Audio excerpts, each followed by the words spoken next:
Brad. Na mayroon ba yun? Gear oil pump? Oil pump gear. Oh, 1,450. May kasama pong housing yun, Uncle, na nabili nyo? Yun lang, kailangan natin ng housing. Yan, mag-unbox tayo ng mga pinamili ng Uncle na i-convert natin sa Skygo 150 niya. yung gamit mo muna si kasuhin mo. Ito lahat yung mga pyesa ng Uncle. Ito po sila from Bugalyon, Pangasinan. Anong pangalan mo, Uncle? Jan Soriano at si binata niyang pogi.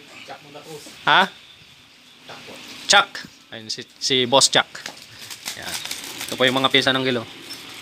Ano to? High stud bolt na 4. Ito, panggilid set ng 155. Timing gear. Rocker arm. Isa-isain muna natin mga bro. Cam follower. At push rod na 2. Pang TMX 155. 900 ang isa. Bakit? Tapos cylinder head. Laki ng cylinder head oh. Tanghali naman pumapasok na. Kompleto na, may valvula na rin mga kabro. Oh, naka big valve. Big valve. Tapos cylinder block. Ano tong cylinder block mo, Uncle? Pang 200cc din.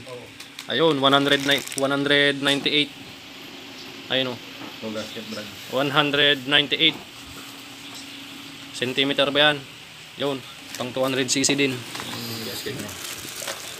Papalitan din natin ng shifting fork, shifting gram mga kabro, dahil ang Skygo 150 ay continuous. Pag nakakinta ka na, pag hindi mo naramdaman na nakakinta na ka na, tapos nagkambyo ka pa ng isa, mag-neutral agad. Ganon din yung Skygo Boss 150 natin, yan. Pag nakakinta ka na, nagkambyo ka pa, mag-neutral bigla. At magugulat ka na lang, bakit biglang nag-wild, naka-neutral na pala. Ayan, shifting gram, papalitan din natin. Tapos may transmission din dito. Pang Rossi 175. Yan, transmission set. Yan. Ito po yung sigunyal niyan, pang 200cc na sigunyal. Yun. Pang 200cc yan mga kabro. Ay, walang housing ito. Walang housing din yung Uncle. Ang problema nga lang yung oil pump gear ng Uncle. Walang kasamang oil pump housing. Saan kaya tayo makakakita ng oil pump housing? Yung sa'yo kasi binigyan mo doon sa... Ay, meron doon oh. Benta na lang natin kay Uncle yung pinaklas natin na 155 dyan. Oo. Meron pala dyan, Uncle. Yun na lang. Yung isa, di ba binigyan mo doon sa... Oh, yung Tigaringay. Oh. Okay, so ito po yung mga pyesa ng Uncle. Ayan, ito po yung mga pyesa ng Uncle. Ko-convert natin sa 200cc yung kanyang Skygo 150. So, ayan. Baklasin na natin yung motor ng Uncle.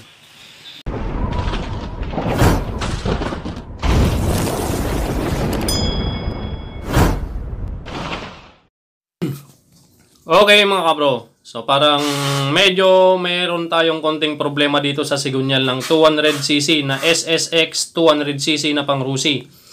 Yan, pinagkumpara ko sila dito sa sigunyal ng 175cc na kay Brother Lito at itong sigunyal ng SSX 200cc. Ayan, so magkasing lapad naman sila ng sigunyal, kaya lang dito sa bandang drive gear, makikita nyo dito may kunya. Parang salpakan yata to ng balancer gear. Yan. So makikita nyo dito mas mahaba itong sigunyal na to. Yan. Hindi pantay doon sa normal na sigunyal ng pang 175cc. Yan. Masyadong mahaba. Yan. So ang didiskartehan natin dito, papamachine shop natin to. Para lang magamit natin tong sigunyal ng Uncle. Sayang naman kung hindi natin magagamit. Yan. Oh. Meron siyang kunya at hindi sasagad yung drive gear. Yan. So papamachine shop natin yan. Dito okay naman. Yan, papakita ko na lang sa inyo dyan mamaya. Ipapamachine shop natin yan mga bro. Okay. Okay mga kabro, ito na po yung Skygo 150 na i-convert natin sa 200cc. Kaya lang ang problema natin mga kabro, so yung sigunyal ipinamachine shop ko na. Ayun, nasa machine shop na at kasalukuyang minamachine shop na yung sa may bandang may drive gear dahil may lalagyan ng balancer gear. Yun ang pinatanggal natin para may sagad natin yung drive gear doon sa kanyang sigunyal bearing, kagaya niyan. So ang problema naman natin ngayon, isinasalpak natin yung cylinder block ng 200cc. Ito po yung cylinder block ng 200cc. Papakita ko muna sa inyo para magkaroon din po kayo ng idea kung magko-convert kayo ng 200cc sa inyong mga motor na Skygo, TMX 125, Brucey, EXT. Ayan, so kung ganito yung inyong cylinder block, dahil 67mm ang block na to, yung kanyang piston. Yan. Yan, papakita ko sa inyo. Ayan o. 198. Pag-focus ka naman na brother. Hindi makita yung number eh. Ayun. Magkisama bro. 198. CM3 yung nakakabit. So ngayon ikakabit natin dito sa kanyang crankcase. Yan. So sasalpak na natin to. At tantananan. Napakalayo mga kabro. Ayun o. Kita nyo? Dito sa ituro mo kayong nakashoot bro. Dito nakashoot. Yan. Tapos dito sa kabila, wala na, napakalayo na mga kabro. So ang problema natin, hindi natin may co-convert ng 200cc itong motor ni Uncle. Dahil nga dito, masyado nang malayo yung butas ng cylinder block sa may stud bolt. Hindi naman tayo pwedeng magpalit ng crankcase na pang SSX 200 dahil iba yung crankcase ng SSX 200 dahil may balancer yon. Ayan, so mapupunta tayo sa 175cc. Yan. Ayun ang problema natin. Ang gagawin natin dun sa Sigunyal lang kel, bali 200cc yun, mataba yung connecting rod dito sa may pin. Mataba yung pin ng 200cc. So ang gagawin natin dito, magpapalit tayo ng connecting rod. Ang gagamitin natin connecting rod para may convert natin sa 175 ay pang TMX 155. Ito yung connecting rod ng TMX 155. At ito po ay magkasing taba lang sa connecting rod ng 175 at 150cc. Magkasing taba lang sila ng ganito. Pero yung haba ng connecting rod at sa may stroke ng 150, mas mataas yung 155. Kaya gagawin na lang natin 175cc itong motor ng Gel. Ayan. Papakita ko din sa inyo mamaya yung shifting gram dahil continuous nga yung cambio nito. Yan, update ko kayo mamaya para doon kung paano natin didiskartehan para hindi continuous yung cambio niya. Yan, 200cc na babagsak sa 175cc. Okay, so let's go, baklasin na muna natin to mga bro. Ayun, so nandito tayo sa Rusi mga kabro mismo dito sa Paniki. At sakto, natsambahan kong may overhaul si Kuya Jojo at kinopya ko yung star-star na yan ng Rusi. Dahil ang Rusi ay hindi continuous ang cambio. Yan, ito yung star-star ng Rusi at ito yung pang Skygo mga kabro. So ang tatanggalin lang natin dyan yung isang paa. Ayan, pinagtatapat-tapat ko para sigurado yung tatanggalin natin mamaya. Okay, so ayan, pantay sila. Ngayon, ayan, magkatapat, pantay. At itaob natin. At ito lang tatanggalin natin. Yan, yung isang paa na yan para hindi mag-continuous yung cambio niya. Okay, so punta muna tayong machine shop mga bro. Salamat kay Kuya Jojo. At ito na mga kabro, nandito na tayo sa machine shop ni Kuya Alan Mendoza. Ang shop po ni Kuya Alan Mendoza ay MH Del Pilar Street. Dito lang sa Paniki mga bro. Yun, so nire-remedyo na niya yung ating Sigunyal ng SSX 200cc. Ito po yung pinagkukopyahan niya, yung pang 175cc. Tinatanggal niya yung maikon niya, yung pagkakabitan ng balancer gear. Okay, hintayin na natin to at balik na tayo sa ating laboratorio. Nandito tayo sa tapat ng Pure Gold mga kabro. At dahil nangailangan ako ng ganito, isa may cam follower pin, tsaka cylinder head. Hiningi ko kay paring Mads, yan o, naglalaro ng ML. Shoutout kay paring Mads, kay kabro, ano nagan mo bro? Jason, ikaw bro? Ha? Denver. Pintas nagan mo ka nagnagan mo aja customer mi nga kwa tiga La Union. Denver. Ayan, siya daw yung kagawad dito. Oh, kakain na sila, sarap ng ulam mo. Kain. Pritong manok. Oh, sige. Pre, salamat ah. Oh, shout out ka bro. Tara na. Okay, mga kabro. Okay. Nakakapagod ang pabalik-balik mga kabro. Tapos na yung TMX 155 na in-overhaul natin. Nagpalit tayo ng connecting rod, bearing, timing gear, clutch damper, clutch lining, At ayun. So kinakabit na lang. So dito tayo magko-concentrate sa Skego 150 na i-convert sana natin sa 200cc. Gamit ang SSX 200cc na sigunyal, cylinder block at cylinder head. Ang problema mga kabro, hindi naman pala plug and play ang sigunyal ng SSX 200 na Rusi at cylinder block at cylinder head.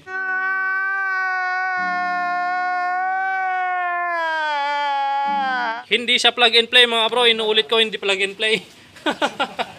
Hindi talaga plug and play. Kaya ngayon ipinamasin cap ko yung sigunyal. Ayan. So sayang yung cylinder block ni Uncle na nabili tsaka cylinder head. So na-prank si Uncle sa napanood niya. Sala.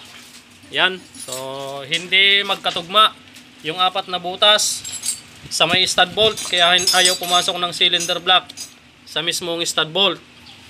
Yan, hindi magkatugma, masyadong malayo.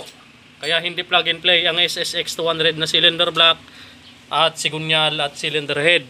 So ngayon pinamasin shop na natin to. Nag-down cc tayo. Naging 175cc na lang ito mga bro. So ayan yung pinamasin shop natin kanina. Pinagaya natin yung 175cc na sigunyal. Yan, goods na mga kabro. Same na sila, pantay na. Pantay na, nakasagad na yung drive gear, nakasagad na. At yung trade, pinaputulan natin at pinaretrade ulit natin ng bago. So, goods na mga bro. So, ikakabit na natin to mga bro. Yan. Dito sa Skego 150. Doon sa shifting gram mga bro, ay meron pa tayong babaguhin dito dahil continuous yung cambio. Pag napakan mo pa ng cambyong isa, mag-neutral agad. Kaya dito, may nakita ko kanina dito. Pumunta ako mismo sa Rusi. Nakita ko si Kuya Jojo. At sakto naman na taon na mayroon siyang overhaul na Rusi. At tinignan ko yung kanyang star na to. Yan, pinagkumpara ko. Yun pala, kaya hindi continuous yung mga Rusi. Yung cambio niya. Ito, babawasan lang natin to. Para hindi continuous. Pag nagkinta ka, isang apak pa sa harapan, i-magno-neutral. So ngayon, yun ang didiskarte natin dito. Tatanggalin lang natin yung isang paa pa niyan. Yan, yung isang ganyan niya. Papakita ko sa inyo mamaya. Babawasan natin yan. O, salpak ko muna to mga bro. Asimbulin ko na to para matapos na. Baka abutin na naman tayo ng hating gabi o alas 10 ng gabi. Ano, brother Joby Kayanan? Sanay na. Sanay. Sanay na. Okay, let's go. A few moments later. Ayan, uwi na po si boss Jason Jose at si... ano pangalan niya boss? Rafael Mendez. Ayun, uwi na po sila. Ingat boss from Binmalay, Pangasinan. Sige boss, ingat. Salamat. Yo, sunod na natin yung Skego 150 mga bro na conversion. Medyo madugo ang pagko-convert nito mga bro. Yan. Okay, nilagay na po natin yung mga bro, sigunyal ng 200cc. Pero pinapalitan natin ng connecting rod ng TMX 155 dahil i-convert lang natin sa 175cc. Yan, itong motor ni Uncle. So hindi kasi plug and play yung SSX 200cc na sigunyal, cylinder block at cylinder head. Hindi magkakaigi dito sa stud bolt. Malayo yung butas ng cylinder block. Kaya down cc 175. So ito na po, dito tayo sa bandang clutch side. At bali yung kanyang transmission ay pang Rusi. Yung kanyang thread dito ay may castle nut. Kaya nag-convert pa tayo, nagbawas pa tayo dun sa thread ng main shaft. Dahil ayaw mag-clutch, tapos nagbawas din tayo dito sa may housing ng bearing, dun sa likod niya, para gumana yung clutch niya. So panggilid din ng 155 mga bro. Yan, takpan na natin to, tapos sunod na natin yung cylinder block, cylinder head, at medyo matatagalan pa tayo dito dahil magpo-port pa tayo. Okay, update na lang namin kayo mamaya mga bro. Yan, smooth naman yung ikot mga bro. 175cc.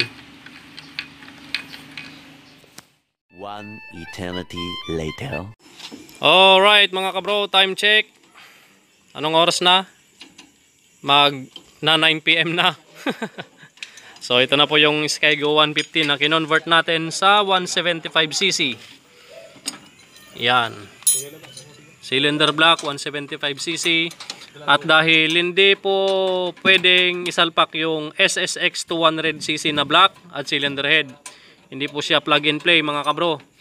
Tapos yung sigunyal niya, yung pinamachine shop natin kanina, is pinapalitan na lang natin ng connecting rod ng TMX 155. Dahil yung connecting rod nito, yung SSX 200cc, hindi magka-match. Yan, hindi magka-match yung kanyang piston pin ng 175cc. Kaya binilihan natin ng connecting rod ng 155 para magka-match dun sa piston pin ng 175cc. So okay na rin yung cambio niya mga kabro. Wala na yung rotation. Wala na. Kapag nakakinta ka na, pag nagkambyo ka pa ng isa, mag-neutral. Wala na yun. Goods na. Testing muna natin mga bro. Papandarin ko. Bro, ilawan mo nga to. Yan. Papandarin natin mga bro. Yan yung sarap. Pandarin muna, no? Saka, sama mo na extension. Nagpitan na ba dun sa gitna? Hindi pa. Hindi pa. O, sige. Papakita ko lang muna yung yung cambio niya. Bali naka-neutral. Yan, pandarin na natin mga bro. Yan. So ito na po 175cc. At yung 200cc ay hindi po plug and play, yung SSX 200. Hindi po plug and play yung sigunyal at cylinder block at cylinder head. Kaya pinamachine shop natin yung sigunyal, pinapalitan natin ng connecting rod ng 155. Check lang natin yung kanya mga bro ha. Yung rotation ng cambio. Yan. Oh, yan. Gagamitin yung susi, Brad. Gagamitin. Pinamagamin sa baba. Sino sasabing pagod ako ha? Yun oh, bumibilis oh. Bihira, parang hindi pagod si Brother Lito ha. Oh my God! Wow! Yan ang higpit na kakauwi na, Brad. Yan ang higpit ng nakakauwi na. Pinasok akong organic pinoy. Organic Pinoy. Yan, pagkatapos po ni Brother Lito dyan, magigpit sa mga tornilyo ng sidecar. Papakita ko na sa inyo yung cambio. Para matapos na yung video natin. Okay, so papakita ko na sa inyo mga bro. Ayan. So, naka-neutral yan mga kabro. Naka-neutral. Tapos kakambyo na natin ng primera. Ayan, naka-primera na yan.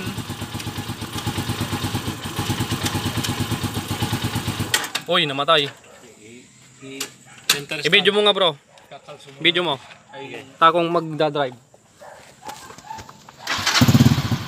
Ayan. Primera. Segunda. Tercera. Cuarta. Quinta. So kakambyo pa natin paharap. Yan o.